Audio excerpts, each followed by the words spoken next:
Ako po si Hipay Ariande. As of today, May 6, 2026, 4 months na po ako rito. Ang pinakamataas kong late ay noong April 2026 with 7. Wala po akong undertime. Wala rin po akong unauthorized absent. Ang highest sales ko ay noong March 2026 with transaction count of 152. Wala po akong bulk order last month. Wala rin po akong EVR last 3 months. And wala rin po akong active IR. Sa sales demo ko ay may isang good, 2 passable, walang fail, walang needs improvement. Sa workshop ko ay may excellent na 1, good 4, satisfactory 10, needs improvement 2, at walang poor.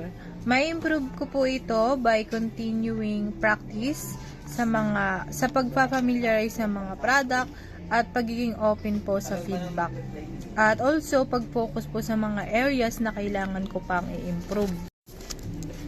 Sa coworker review ko ay may average na 2.53, good 7, passable naman 3. Ma-improve ko po ito sa pamamagitan ng mas pagpo-focus sa task, pakikinig at pag-a-apply sa feedback ng mga coworkers ko. Ma-improve ko ang work quantity by pagiging mas active sa pag-assist ng customer at pag-handle ng multiple tasks or bulk orders. Ma-improve ko ang work quality sa pamamagitan ng pagdo-double check ng mga outputs, pag-iwas sa mga error bago ko gawin ng isang bagay. Ma-improve ko naman po ang communication sa pamamagitan ng pagiging mas clear at mas confident na pakikipag-usap sa coworkers and even po sa customer. Ma-improve ko po ang solution-oriented sa pamamagitan ng pag-iisip agad ng possible na solution sa problema bago po manghingi ng tulong. May-improve ko po ang flexibility sa pamamagitan ng pagiging open sa iba't ibang task at mabilis mag-adjust sa changes sa work.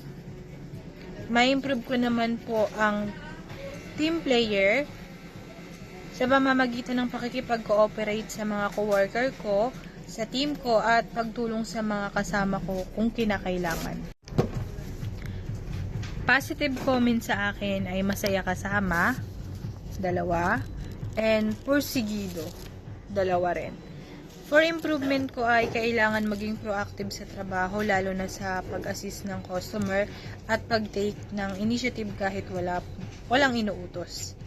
General comment ko ay may mga bagay pa ako na kailangan i-improve lalo na sa pagiging mas proactive pero willing akong matuto at mag-adjust para mas gumaling ako sa trabaho. Ang dapat ko pa i-improve ay awareness of being proactive and punctuality.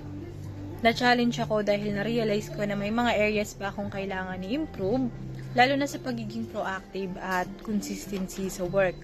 Nagulat din ako dahil hindi ko agad napansin yung ibang feedback nila tungkol sa performance ko, pero makakatulong po ito sa akin para mas maging aware ako at mas mag-improve sa trabaho.